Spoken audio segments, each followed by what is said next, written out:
Assalamu alaikum friends, and welcome to my channel Technical DHS. In this video I will teach you how you can enable disable auto updates of Windows 11. So let's start the video. First of all, right click on this PC. Now click on manage. Now here click on the arrow sign and double click on services.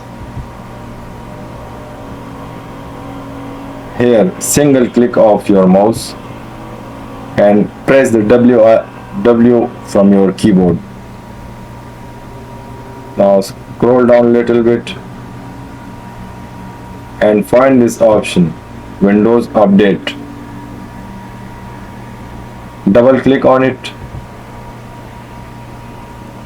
Now here the window will pop up.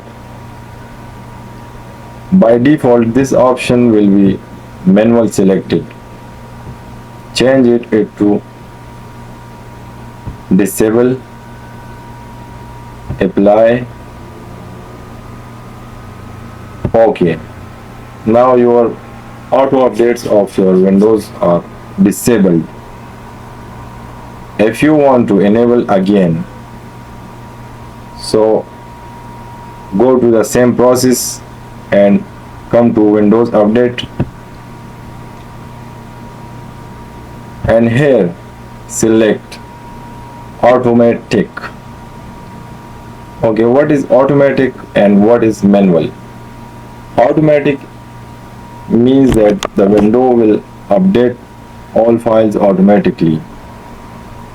Window will not ask any permission from you. And the manual selection means that you will update your window manually. So I prefer, if you want to turn on auto update, so you have to click on auto, then you will enable this option. Okay guys, I'm sure this will helpful for you guys, and you learn now how to enable disable Windows Update in Windows 11. Like this you can find more interesting and useful videos in my channel. You can check the playlist of my channel. For more informative and technical videos, make sure you have subscribed my channel and hit the bell icon so you will not miss notification of my new uploaded videos. Take care guys, until the next video.